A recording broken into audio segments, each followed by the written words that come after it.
Setiap orang tentu menginginkan perubahan baru dalam perjalanan hidupnya. Kayak tadi loh, saya menjelaskan, yuk meriset hidup, yuk terus kalian, wah saya harus perbarui ini. Itu sebenarnya dorongan natural saja, alami. Kita ingin berubah, jadi orang yang lebih baik, lebih baru. Namun perubahan yang diingininya itu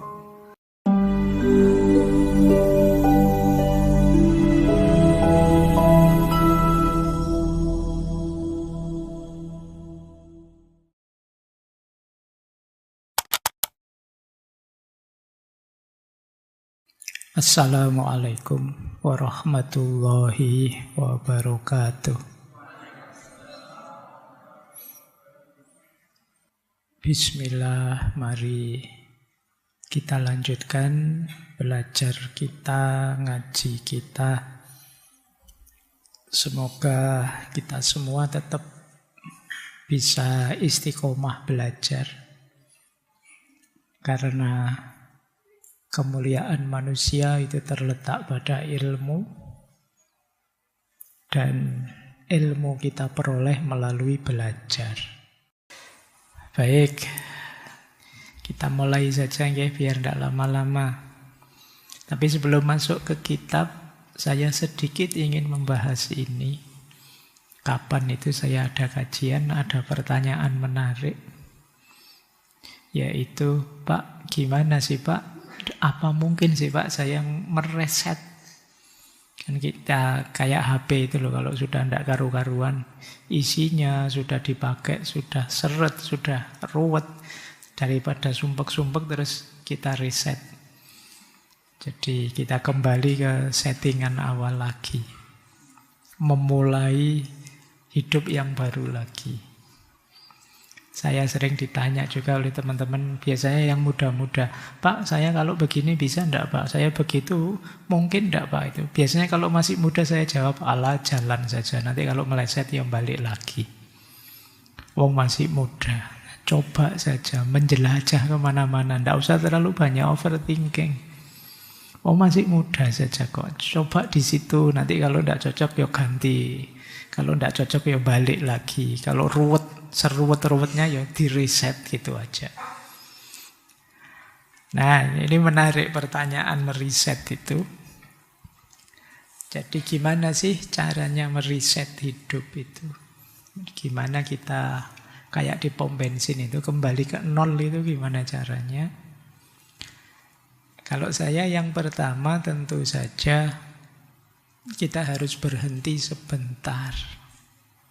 Tidak mungkin kita meriset sambil lari.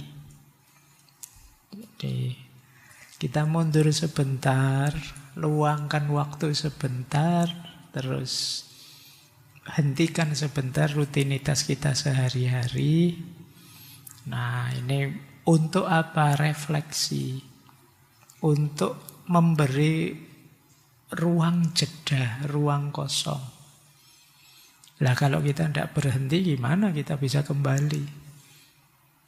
Kalau kita jalan saja terus tidak ada berhentinya, ya gimana kita bisa mendeteksi mana yang pas, mana yang tidak pas, mana yang masih sesuai, mana yang belum.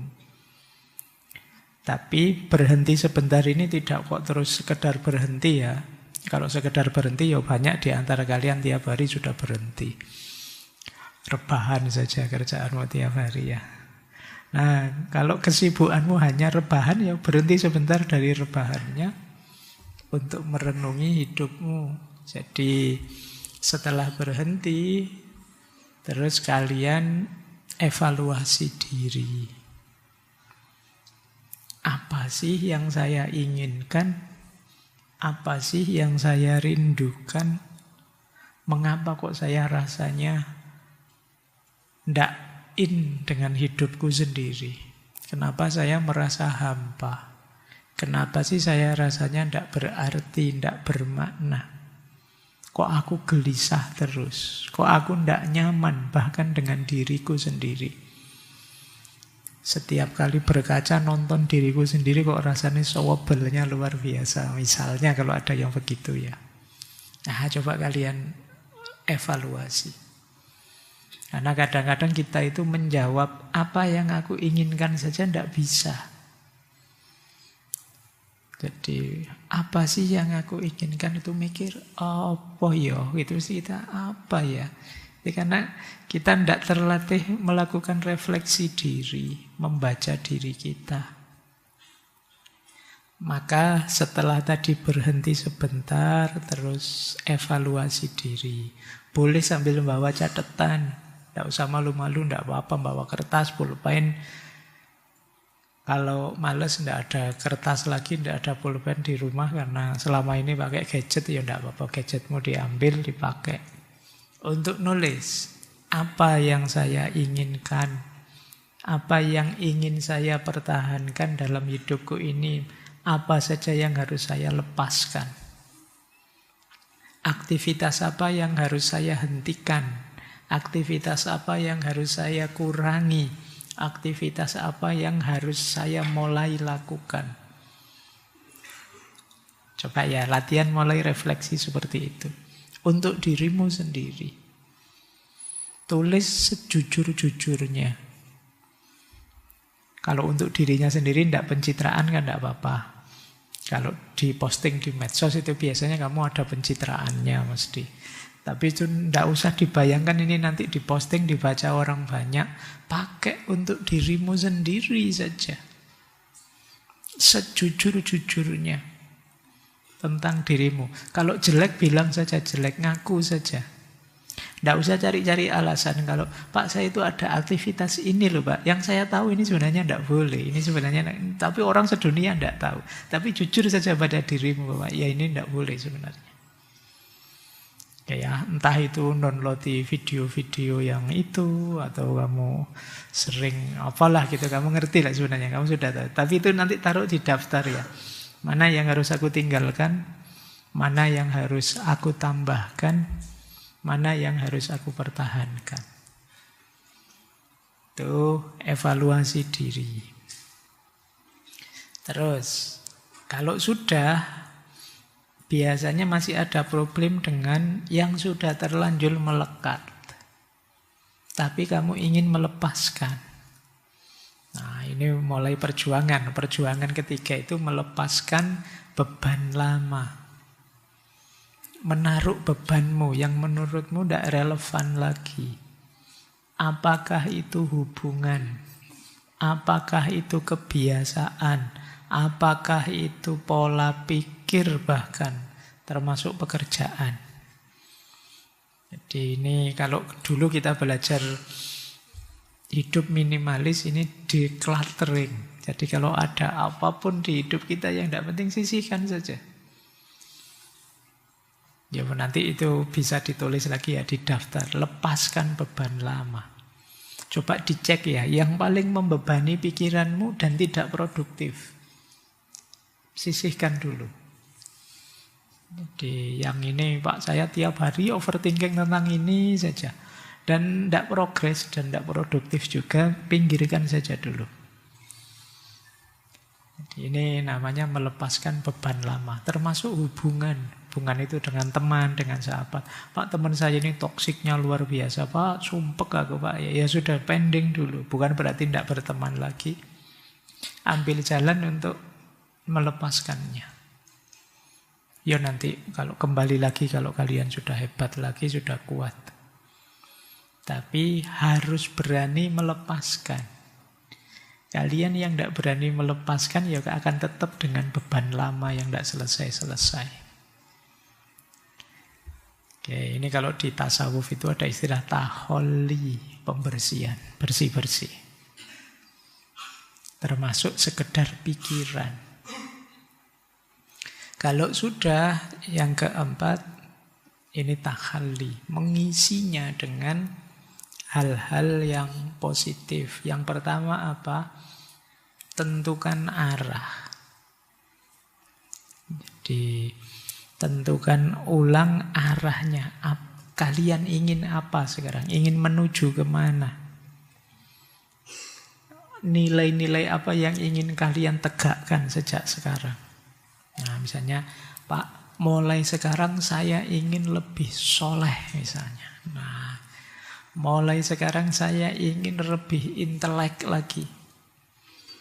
Mulai sekarang saya ingin lebih tenang, lebih sabar.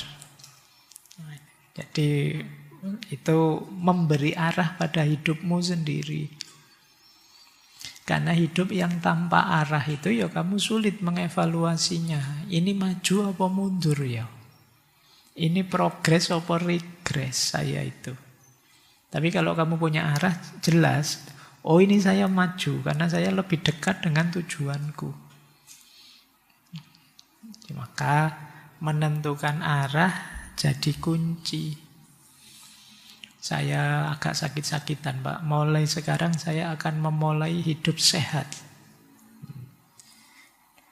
Makanan sehat, olahraga, kebiasaan yang buruk ditinggalkan misalnya. Ini namanya meriset dengan menentukan ulang arah yang ingin kita tuju. Baik, jadi cirinya kalian sukses di yang nomor 4 ini, kalau ditanya orang, keinginanmu apa, tujuanmu apa, kalian bisa jawab. Tapi kalau kalian masih bingung jawabnya, kalian belum sukses di yang nomor 4 itu. Berarti kalian masih belum punya tujuan hidup. Baik, itu yang keempat. Yang kelima, tadi kan punya tujuan. Tentu saja lakukan aktivitas untuk sampai pada tujuanmu. Mulailah dengan hal-hal dan kebiasaan kecil. Buatlah rutinitas-rutinitas baru dalam konteks arah tujuanmu tadi. Ya, jadi, Pak, saya ingin lebih soleh. Nah, misalnya mulai besok saya menambah rutinitas baca buku-buku agama. Atau mulai nambah zikir. Kemarin saya kalau sholat tidak ada zikirnya, Pak. Oh, sekarang saatnya beli tasbih terus zikir kalau habis sholat. Nah, gitu. Itu kecil saja ya, tapi jangan besar-besar. Kenapa kecil saja? Karena kalau besar, itu biasanya tidak bertahan lama, sudah macet, sudah. Ambil kecil-kecil, nanti nambah lagi, mungkin bulanan, bahkan mungkin tahunan baru nambah. Tidak masalah. Lakukan aktivitas-aktivitas kecil diistiqomai. Ini nanti akan membangun karaktermu. Daripada aktivitas-aktivitas besar yang tidak ngukur kemampuan dirimu. Jadi tadi kayak saya pengen jadi orang soleh, Pak. Padahal kemarin sholat saya masih bolong-bolong. Tapi mulai sekarang saya sholatnya harus full. Ditambah sholat sunnah, tambah sholat malam, tambah sholat duha, tambah. Aku tidak yakin. Tetap macet itu di tengah jalan. Dari tidak pernah ngaji, Pak. Saya sekarang tidak pernah ngaji. Mulai besok saya ingin memulai ngaji lagi. Minimal seminggu sekali lah khatam. Saya tidak yakin. Sudah. Jadi kecil-kecil saja. Apa saja itu, termasuk nanti kalian mungkin belajar filsafat, mungkin kuliah, mungkin ambil habit, kebiasaan yang kecil-kecil tapi manfaat.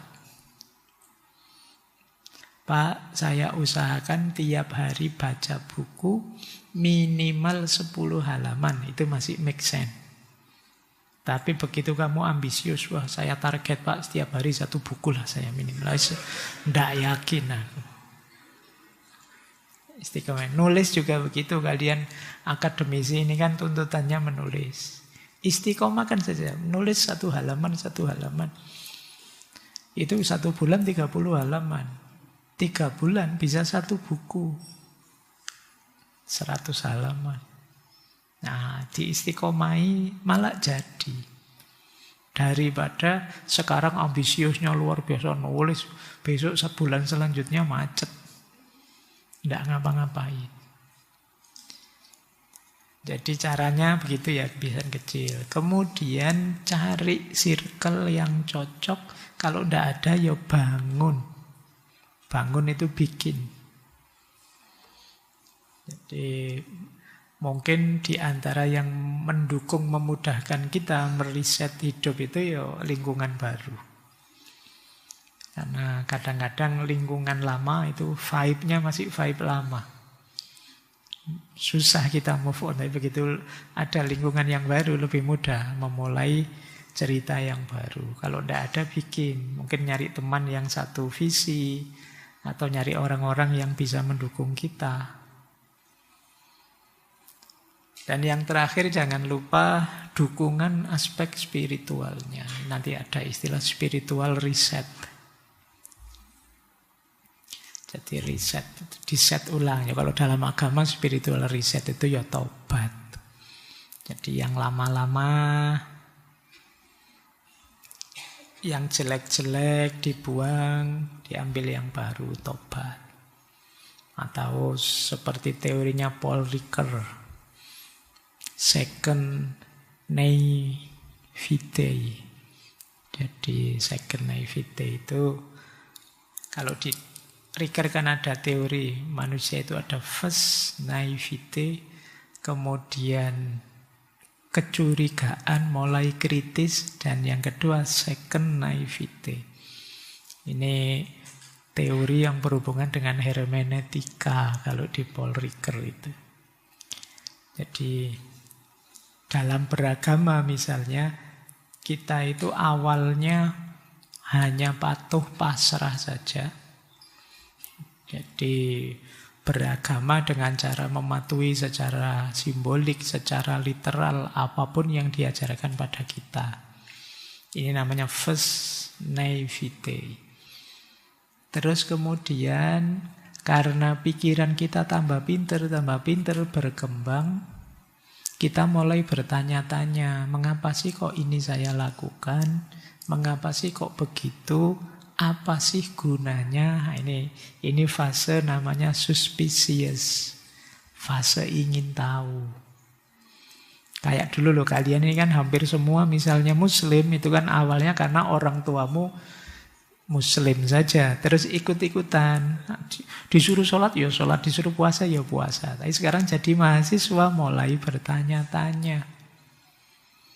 Jadi, kenapa saya harus melakukan itu? Apa alasannya? Apa dasarnya? Nah, terus kalau sudah ketemu jawabannya, biasanya masuk ke fase second naivete tadi.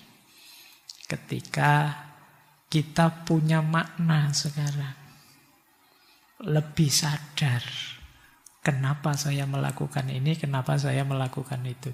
Ini biasanya keberagamaannya jauh lebih dalam, lebih mantap, tidak mudah goyah. Nah, cuma kadang-kadang ada orang yang tidak masuk ke fase second naivete ini. Sampai tua, ya gaya hidupnya ada di level first, di level yang pertama. Kalau di agama kadang ada istilah taklid saja, pokoknya ikut saja. Disuruh ke utara, disuruh ke selatan, ke selatan. Ini berarti fasenya masih pertama. Belum pernah menanyakan, mempertanyakan. Ya kalau tidak bertanya, ya tidak ada jawaban. Tapi kalau kita berani mempertanyakan, kita masuk ke tahap lebih tinggi dalam beragama, yaitu beragama yang sadar makna. Tidak lagi asal-asalan. Kita bisa menjawab, mengapa ini saya lakukan, mengapa itu saya lakukan. Bukan karena dulu disuruh orang tua atau kata guru saya begini, tapi saya sendiri sudah punya makna yang bisa menjawab mengapa melakukan itu. Nah, di antara meriset hidup ini nanti begitu. Jadi kita memaknai hidup, menjalankan hidup sesuai keinginan kita dan makna versi kita. Terserah orang melihat kita bagaimana, tapi inilah aku. Nah, itu bagian dari meriset hidup. Ya, cuma ya ini satu program ya, satu proses. Jangan terus saya ingin bolak-balik riset, Pak. Nanti bolak-balik riset lagi. Tidak serius berarti nanti. Dulu diganti tujuan. Kamu bingung sendiri, kelelahan nanti. bikin yang jelas. Makanya tadi diawali dari pause, berhenti sebentar, terus merenungi dirimu lebih dalam. Baru menetapkan tujuan. Baik, wah pengantarnya panjang. Tidak apa-apa ya. Paling tidak sekarang dapat wawasan baru. Jadi hidupmu tidak sebuntu itu, tidak se-stuck itu. Bagi teman-teman yang sedang ada masalah, kalian bisa meriset hidupmu kapanpun kamu mau. Yuk kita mulai sekarang masuk ke bukunya Syekh Muhammad Al-Ghazali. Saya kenalkan sebentar, beliau ini kelahiran 1917, meninggal 1996. Ulama cendekiawan, penulis abad 20 yang terkenal moderat, semangat pembaharuan dan rasional dalam beragama. Buku-buku beliau banyak. Tentunya genrenya genre agama, cuma buku ini yang menurut saya agak unik. Jadi ini berhubungan dengan olah diri. Judulnya Jadid Hayatak.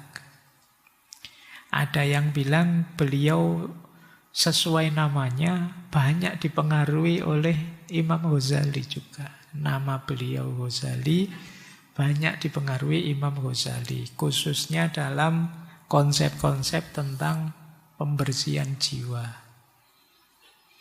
Kemudian beliau juga mengidolakan Syekh Muhammad Abduh, Syekh Rashid Ridho, tokoh-tokoh reformasi Mesir, yang cara berpikirnya lebih rasional, fokus pada pendidikan dan penafsiran yang modern. Nah, khusus buku Jadid Hayatak ini, beliau terinspirasi sebenarnya oleh bukunya Dale Carnegie. Teman-teman mungkin pernah baca buku ini, khususnya yang ikut MLM biasanya ya. Buku berpikir berjiwa besar itu ya. Cuma buku ini yang menginspirasi Syekh Muhammad Al-Ghazali nulis buku ini, buku yang judulnya How to Stop Worrying and Start Living. Cuma beliau mengarahkan pada wawasan-wawasan, memberi kerangka keislaman terhadap gagasan-gagasan ini. Itu menariknya. Nanti di buku itu teman-teman ketemu banyak kutipan-kutipan dari Dale Carnegie ini. Nanti meskipun ya tidak mungkin saya kutip semuanya, saya lebih banyak ngambil yang versi beliau sendiri. Kenapa sih kok nulis buku jenis ini? Itu karena beliau melihat di tengah umat Islam banyak penyakit-penyakit batin kejiwaan. Yang pertama, banyak di antara umat Islam itu yang minder. Mungkin karena mengalami sejarah panjang dijajah, kemudian kita miskin lama, terbelakang lama, sampai sekarang juga hitungannya ya tidak kaya-kaya, tergantung kemana-mana, tidak mandiri. Ini membuat kita krisis kepercayaan diri, kita minder. Jadi jangankan berhadapan dengan negara-negara besar, kadang kita lihat misalnya bule jalan-jalan saja kita grogi mau mendekat, khawatir diajak ngomong bahasa Inggris. Aduh, padahal kita itu kalau mau ya mereka ya paham saja sih yang kita omongkan meskipun mungkin terpotong-potong, tapi kita sudah duluan minder. Dalam banyak hal kita minder. Saya sering itu kalau di forum apapun, di kelas itu kebanyakan ya mesti kursi yang penuh duluan pasti di belakang. Kenapa? Mungkin karena nyari nyaman, yang aman, yang tidak beresiko. Yang itu mungkin dosennya tidak lihat jadi tidak disuruh-suruh. Logiknya banyak ya begitu. Jadi kita banyak berlogik, jangan saya pokoknya. Yang lain saja dulu Pak. Jadi kalau Al-Quran menyuruh kita fastabiqul khairat, kita itu ngualah pokoknya. Jadi, saya sering itu kalau waktu mau sholat itu, ketika salah satu harus maju jadi imam, itu adu jempol akhirnya. Monggo gitu. Terus monggo gitu. Bolak-balik adu jempol itu. Saling mempersilahkan. Tidak ada yang maju-maju lama itu. Jadi ada rasa minder tersendiri dalam diri kita. Itu mungkin karena sejarah panjang kita dijajah, sejarah panjang kita mengalami penindasan, kemiskinan, dan lain sebagainya. Yang kedua, banyak di antara kita yang merasa hampa, letih secara spiritual. Kadang-kadang merasa jenuh dengan dirinya sendiri, dengan perilakunya. Pak, saya sholat sudah, ya rajin sih Pak, puasa juga, ibadah itu saya tidak pernah ketinggalan. Tapi kok rasanya tidak ada rasanya ya Pak. Terus kamu merasa kelelahan sendiri, merasa apapun yang kamu lakukan tidak terlalu ada gunanya. Nah, ini keletihan spiritual.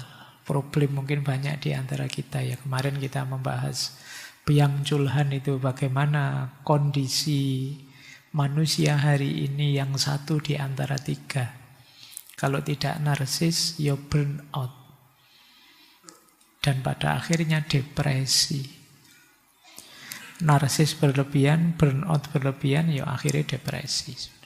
Kalian coba tanya dirimu ya, saya termasuk yang narsis apa yang burnout apa yang depresi? Yang depresi sudah mulai banyak. Yang burnout sebagian besar kita hari ini burnout. Baik yang depresi maupun yang narsis itu sama-sama burnout sebenarnya. Kelelahan terus akhirnya depresi. Narsis terus akhirnya burnout, kecapean. Kamu dipaksa pencitraan terus-menerus itu kan capek. Jadi, karena sudah membangun citra diri yang semacam ini, terus kamu harus begitu terus, itu capek. Ya semoga yang kalian tampilkan selama ini ya seperti itu dirimu. Tapi kalau kalian acting itu kamu akan kelelahan. Entah acting apa saja. Coba tanya dirimu ya, saya begini ini acting apa asliku ya? Coba gitu ya, biar kamu kenal dirimu. Saya bikin postingan kayak gini, itu acting saja. Biar orang tahu betapa aku pinter, betapa aku ganteng, betapa aku hebat. Atau ya, enggak ada itu kok Pak, saya memang ingin ekspresi. Hari ini banyak di antara kita yang enggak kenal dirinya sendiri karena terlalu banyak acting. Terlalu banyak memalsu dirimu. Kalau di psikologi ada istilah fake self. Dirimu yang palsu, tidak asli. Dan itu melelahkan. Makanya kadang orang ngomong, wah, Pak Faiz itu soft spoken. Kalau ngomong lembut sekali itu. Itu bagi saya khawatir kok terus kemana-mana tak lembut-lembutkan. Jadi makanya ya sayangnya memang saya tidak bisa teriak, jadi tidak bisa mengkanter itu. Terserahlah kamu melabeli apa, tapi saya tidak akan peduli dengan labelmu. Jadi saya tetap harus versiku sendiri. Jadi entah kamu sebut apa, perspektifmu apa, monggo saja, tapi ya ada yang berlebihan, ada yang tidak paham saya, macam-macam. Tapi ya tetap saya harus jadi diriku. Tapi banyak orang tidak bisa begitu. Nah, itu yang digelisahkan oleh Syekh Muhammad Al-Ghazali. Nah, maka buku ini ingin menggugah kembali semangat hidup. Agama pun sangat mendorong kita untuk optimis, jangan putus asa, jadi diri kita sendiri. Disitulah nanti beliau menulis Jadid Hayatak tahun 1949. Kalian belum lahir. Orang tuamu belum pacaran bahkan. Ini 4 tahun sesudah proklamasi kalau di kita ya. Ya kita eksplor beberapa ya. Dari kitab ini mungkin banyak yang bisa jadi inspirasi kita. Sebenarnya beberapa isinya mungkin teman-teman sudah paham, sudah tahu. Jadi materi malam hari ini sebenarnya sebagian besar teman-teman sudah tahu. Problemnya bukan sudah tahu atau belum, tapi bagaimana menjalankannya. Gimana menghidupkannya, itu sih mungkin ya. Baik, kita awali dari dorongan untuk memperbarui hidup. Kita lihat, ada kalimat begini di buku itu. Setiap orang tentu menginginkan perubahan baru dalam perjalanan hidupnya. Kayak tadi loh, saya menjelaskan, yuk meriset hidup, yuk terus kalian, wah saya harus perbarui ini. Itu sebenarnya dorongan natural saja, alami. Kita ingin berubah, jadi orang yang lebih baik, lebih baru. Namun perubahan yang diingininya itu biasanya dikaitkan dengan satu momentum yang belum dapat dipastikan. Seperti perbaikan kondisinya atau perubahan dalam posisinya. Kadang-kadang perubahan itu dikaitkan juga dengan musim tertentu atau peristiwa khusus. Misalnya hari kelahiran, tahun baru, dan lain-lain. Nah ini kelakuan kita sering begini. Iya sih Pak, pengen yang baru. Tapi besok Pak, kalau saya sudah lulus. Besok Pak, kalau saya sudah punya pasangan. Nanti Pak, tahun baru yang akan datang saya baru mulai tobat Pak. Kita selalu nyari yang begitu. Jadi kata Syekh Muhammad Al-Ghazali, iya semua orang itu ingin meningkat, ingin upgrade. Tapi biasanya terus tidak segera dieksekusi. Alasannya macam-macam. Nyari momen, nyari waktu, kita sering begitu. Dalam masa penangguhan itu orang menyangka akan datang satu kekuatan yang diharapkan akan memberinya gairah setelah lesu dan harapan setelah lama tenggelam dalam keputusasaan. Jadi kita ini selalu menunda melakukan sesuatu dengan menunggu ini, menunggu itu. Nanti dulu Pak, besok saja Pak. Iya sih yang disampaikan Pak Faiz akan saya jalankan. Tapi nanti lah Pak kalau kuliah sudah mulai. Tapi nanti lah Pak kalau sudah saya selesai skripsi saya. Nanti lah Pak. Terus kita merasa bahwa kalau momennya pas nanti mesti sukses. Padahal ya nanti mungkin kita lulus beneran atau skripsinya selesai ya. Sebentar masih ada ini dulu. Ini dulu, ini kalau nggak diselesaikan ngerepoti. Ini sebenarnya bukan masalah momennya, kita sendiri yang menunda, menghindar melakukannya. Momen dan lain-lain itu biasanya alasan saja. Jadi ini adalah satu sangkaan yang keliru kata beliau. Sebab mengubah kehidupan itu pertama-tama harus tumbuh dalam jiwa itu sendiri sebelum segala sesuatu yang lain. Jadi ayo tumbuhkan dalam dirimu, jalankan eksekusi. Jangan terlalu banyak mencari-cari alasan. Kita kan sering begitu. Kita tahu sih sebenarnya harus segera dijalankan. Tapi kan, kalimat tapi ini kadang-kadang membuat kita menunda apapun. Iya Pak saya tahu itu baik, tapi kan itu terus. Oke ya, berarti ayo latihan ya mulai hari ini. Apapun niat keinginan diri kita untuk berubah jadi baik, eksekusi saja segera, tidak usah nunggu alasan macam-macam. Mungkin sering saya ceritakan ya. Jadi salah seorang guru saya itu ngasih tahu saya bahwa kapanpun ada kerenteknya hati, ada desir di hati kita untuk melakukan kebaikan, itulah sebenarnya cahaya dari Allah itulah sebenarnya petunjuk dari Allah. Itulah sebenarnya terkabulnya doa kita setiap kali kita membaca surat Fatihah itu, ihdinas siratal mustaqim. Ya Allah, tunjukkan aku jalan yang lurus. Di antara caranya Allah mengabulkan itu, diberi isyarat hati kita, digerakkan hati kita untuk ingin melakukan kebaikan ini, kebaikan itu. Tapi terus kita seperti tadi, tiba-tiba saya kok ingin sedekah ya ke anak-anak yatim sebelah rumah itu, kasihan ya.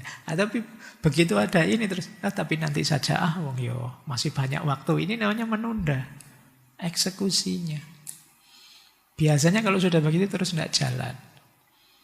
Itu pun kita tiap hari masih berdoa, ihdinas siratal mustaqim, ihdinas. Itu ya Gusti Allah yang sudah ngasih tanda bolak-balik itu mungkin lama-lama jengkel juga. Sudah dikasih jalan yang lurus, petunjuk, dicuekin. Dikasih lagi, dicuekin. Itu masih minta lagi, minta lagi. Ayo kita mulai membiasakan diri setiap kali ada desir gerak hati untuk kebaikan, sesegera mungkin dieksekusi. Tentu saja semampu kita. Baik, ini dorongan alami tapi sering kita tunda. Lanjut ya. Biasanya apa yang membuat kita menunda-nunda? Keraguan dan kecemasan. Jadi kita itu, ini kalau bahasa anak hari ini ya, sering overthinking. Pikiran kita kemana-mana. Pertimbangan kita banyak. Ini ada yang bilang cemas dan ragu itu kadang penyakitnya orang pinter. Pertimbangannya macam-macam, mau melakukan ini saja itu. Suwi nih. Makanya orang pinter-pinter itu kalau rapat lama biasanya. Oh no, usulnya macam-macam. Padahal cuma urusan kecil segitu saja. Kenapa? Pertimbangannya banyak. Bagus sih pertimbangan banyak. Tapi kalau jatuhnya ragu dan cemas, jadinya malah tidak produktif. Kita mau memutuskan apa saja itu terus. Mau jalan-jalan, dipikir detail. Ini nanti pakai apa ya? Yang jumlah kecelakaan paling kecil naik apa? Itu sampai ke situ mikirnya. Apa kereta saja atau pesawat atau mobil. Kalau mobil nanti bla bla bla bla capek. Tapi sekarang kan ada jalan tol. Apa kereta saja. Oh, kereta juga nanti kalau tabrakan sakit itu besi semua itu. Pikirannya sampai ke sana-sana. Naik pesawat itu tidak selamat itu. Kemarin ada ramalan tanggal sekian jangan pesen pesawat itu. Pikiranmu tidak karu-karuan. Ini yang membuat kita terus ragu, cemas. Pikiran yang agak parno sering ngajak kita menuju kemungkinan terjelek. Itu yang membuat kita cemas. Mau ngaji sih, tapi nanti kalau hujan gimana? Ini saya agak pilek ya. Terus saya pilek. Kalau terus pilek, terus padahal besok kuliah sudah mulai. Berarti saya sakit, berarti nanti tidak masuk kuliah. Kalau tidak masuk kuliah, awal di absen dosennya tidak ada, nilai saya jelek. Kalau nilai saya jelek, nanti wah saya tidak bisa lulus terbaik. Pekerjaan susah mesti nanti kalau saya tidak lulus terbaik itu. Pikiranmu bisa sampai ke sana. Jadi mikirnya panjang. Nah itu makanya kadang-kadang yang sudah sangat dewasa, pinter, pikirannya panjang itu nikahnya lama biasanya. Pertimbangannya macam-macam itu kalau sudah mau nikah. Nanti kalau begini gimana, kalau begitu gimana, susah. Kadang anak kecil-kecil itu lebih berani, tiba-tiba saja nikah mereka siap. Gitu. Kalian yang sudah dewasa itu ruwet biasanya mikirnya ya. Oke. Nah nanti saya Muhammad Al-Ghazali ngutip tadi Dale Carnegie. Coba deh kalau kalian kok punya kebiasaan overthinking begitu, coba tanyakan 3 hal. Yang pertama coba tanya, seandainya ini saya jalankan, apa sih akibat yang paling buruk? Oke deh, akibat paling buruk itu. Siaplah saya, tak siap-siap menerima akibat paling buruk itu. Itu yang kedua. Kemudian lakukan hal-hal yang meminimalisir akibat paling buruk itu. Sudah selesai. Pak, misalnya ya, mungkin pola contoh tadi nikah yang putri-putri. Gimana nanti saya nikah ya? Saya ndak bisa masak gimana nanti saya nikah? Kegelisahanmu itu. Nah sekarang mulai dihitung biar ndak overthinking terus di situ. Coba tanya, seandainya ndak bisa masak beneran, efeknya apa kira-kira? Karena itu dihitung. Oh berarti nanti sering GoFood mesti ya, sering beli apa gitu ingin jadi gitu. Dihitung saja. Kira-kira suaminya rela enggak ya kalau dikasih tahu. Kalau suaminya rela kan no problem, enggak masalah. Kemudian bisa sedikit diatasi. Oke lah, saya siap lah nanti kalau ada orang tanya bisa masak apa enggak, mungkin disindir orang. Mulai sekarang tak siapkan mental. Terus mulai sekarang saya latihan sedikit-sedikit lah masak-masak air apa masak apa. Nah, itu yang ketiga. Kalau sudah kita siapkan pelan-pelan begini, aman sudah, dieksekusi jalan gitu loh. Kalian ada ketakutan apa saja, coba tanyakan, kira-kira efek paling jeleknya apa? Oh kalau cuma itu, bismillah siaplah saya, tak persiapan semaksimal mungkin menghadapi itu. Selesai. Jadi ya ini caranya kita kalau dilanda banyak kecemasan. Bukan berarti tidak boleh berpikir, tidak boleh mempertimbangkan. Tapi jangan berlama-lama di situ. Karena manusia itu biasanya senang berandai-andai. Nanti kalau begini gimana? Kalau begitu gimana? Kan selalu begitu. Jalan saja nanti kalau ada kasus ya dipikir belakangan. Baik, kita lanjutkan. Ini masih panjang. Kalau sudah bebas dari kecemasan, langkah kedua apa? Optimisme. Jadi optimislah, apapun yang kalian rencanakan akan sukses. Optimis ini nanti berhubungan dengan mindset kita, cara pandang kita terhadap hidup. Jadi bahwa hidup ini banyak masalah, iya. Banyak problem, iya. Apalagi orang Indonesia. Masalahmu numpuk-numpuk, ngitungnya susah. Jadi kita hidup tidak hanya dari viral ke viral hari ini kan. Dari banyak viral ke banyak viral lagi. Problem kita banyak. Tapi jangan jadikan itu alasan untuk pesimis. Enggak kok ya masalah ada. Tapi insya Allah kalau kita sungguh-sungguh serius mengikhtiarinya, pada akhirnya Allah membantu perjuangan kita. Tetaplah optimis. Jadi di situ ada satu syair yang beliau kutip, laisa man mata fastaroha bimayyitin, innamal mayyitu mayyitul ahya, innamal mayyitu mayyaishu kathibah kasifa balahu qalilar rojai.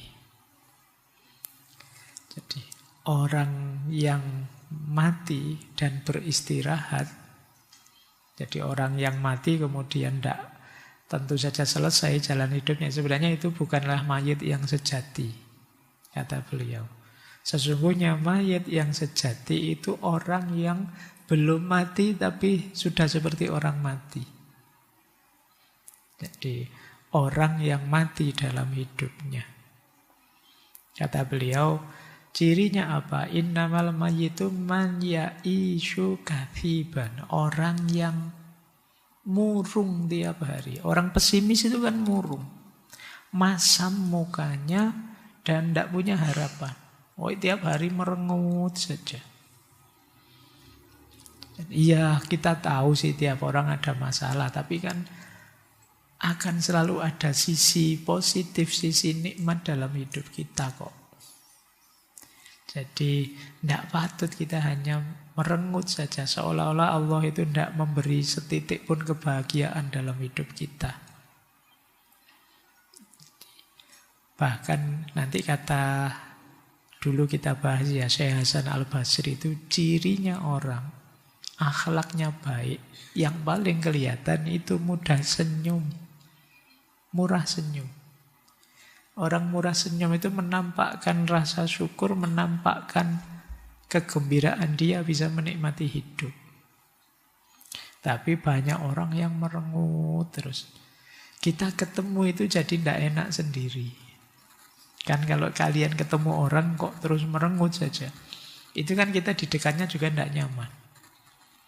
Kita dekat orang marah juga tidak nyaman. Tapi dekat orang yang ramah, yang senyum, kita juga rasanya nyaman. Tapi banyak orang yang hidup tapi rasanya kayak mati. Dia merasa orang paling malang di dunia, merasa bahwa dirinya itu paling susah sendiri, merasa ini orang yang kathibah, muruk. Diajak ngomong tidak bisa sudah. Temannya bergurau tidak bisa. Indonesia kayak gini kamu masih bergurau gitu. Ini susah kita. Mengkeret kamu sudah digituin, ya kan? Jangan banyak ketawa, mengeraskan hati kamu itu. Mengkeret lagi kamu. Jadi kayak ayolah optimis. Jadi wong Allah itu sangat cinta, sangat sayang dengan kita, dan ada banyak sekali nikmat yang dianugerahkan ke kita. Masalah iya banyak.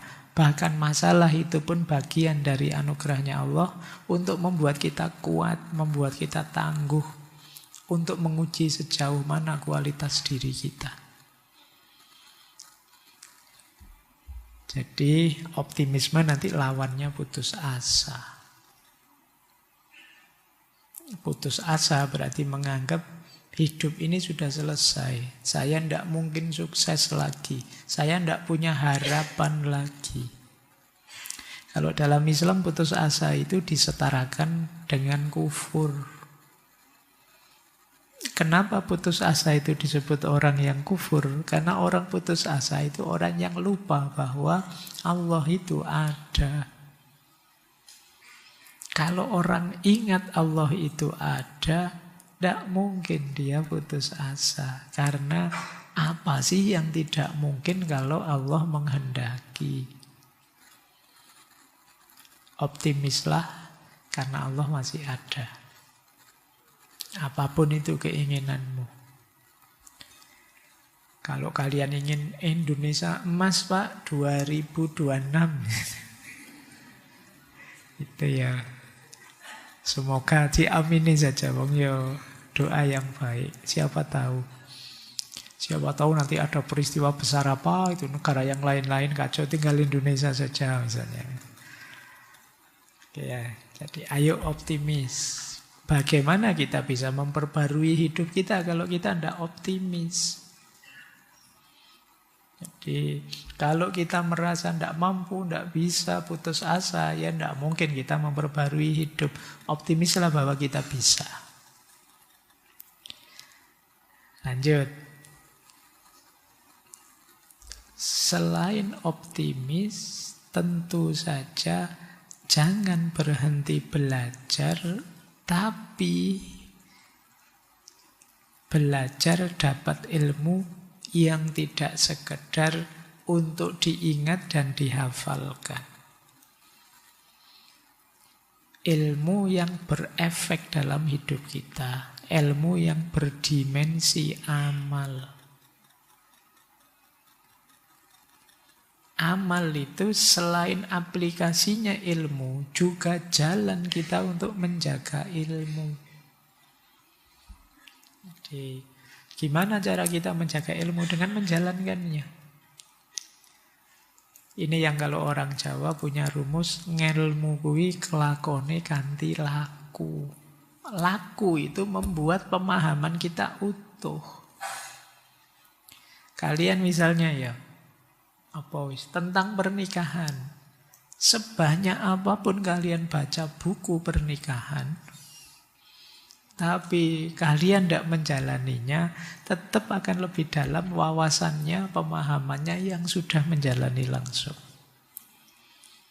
Jadi nanti mungkin kalau referensimu banyak, begitu menikah kaget sendiri. Kok tidak sama ya kayak yang di buku-buku.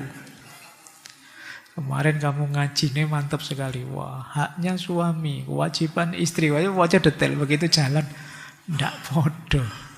Beda ya Pak sama di buku-buku. Itu dunia konkret tidak selalu sama dengan dunia teoritis. Maka ilmu itu mengalami penyempurnaan dalam laku. Jangan berhenti di ilmu saja. Kalau kata Imam Syafi'i kan begitu.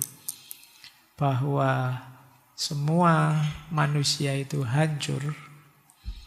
Kullun nas halikun illal alimun. Setiap orang itu akan hancur kecuali orang-orang alim, orang berilmu.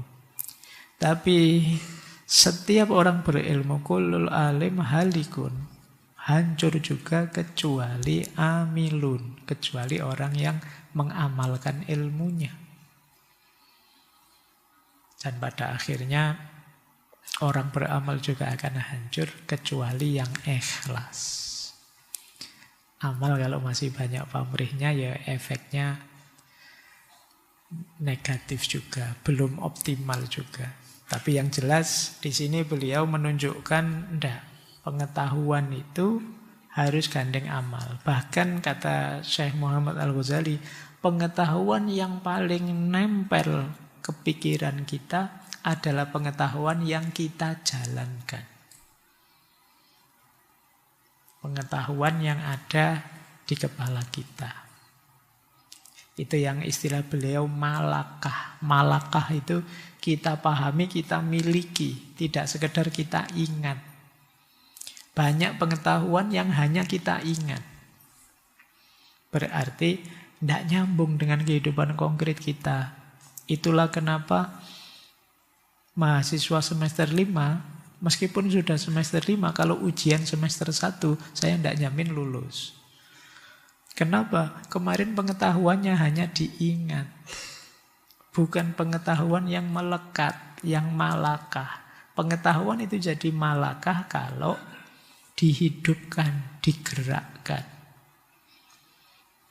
Nah, itu jadi kata beliau, dengan dasar ilmumu beramallah, bergeraklah. Di situ akan lebih memantapkan ilmu.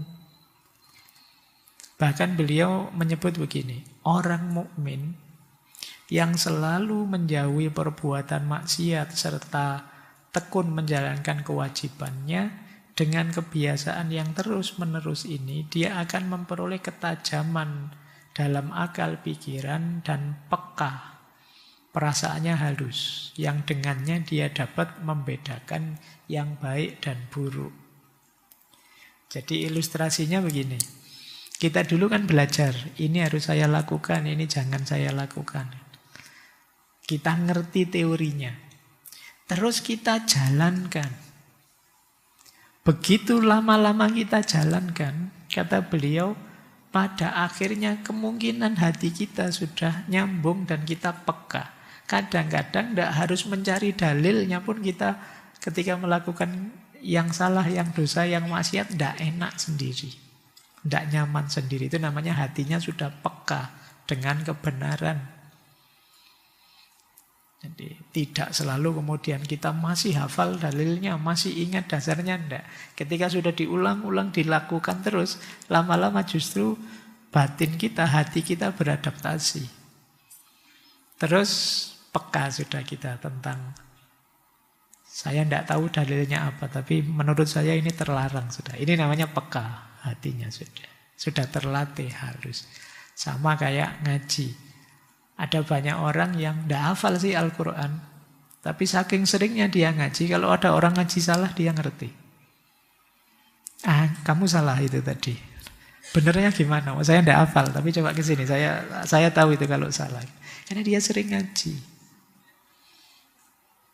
Oke ya. Nah, kebaikan juga begitu. Kita menghindari maksiat juga begitu. Ada kalanya kita tahu ini tidak boleh seperti ini.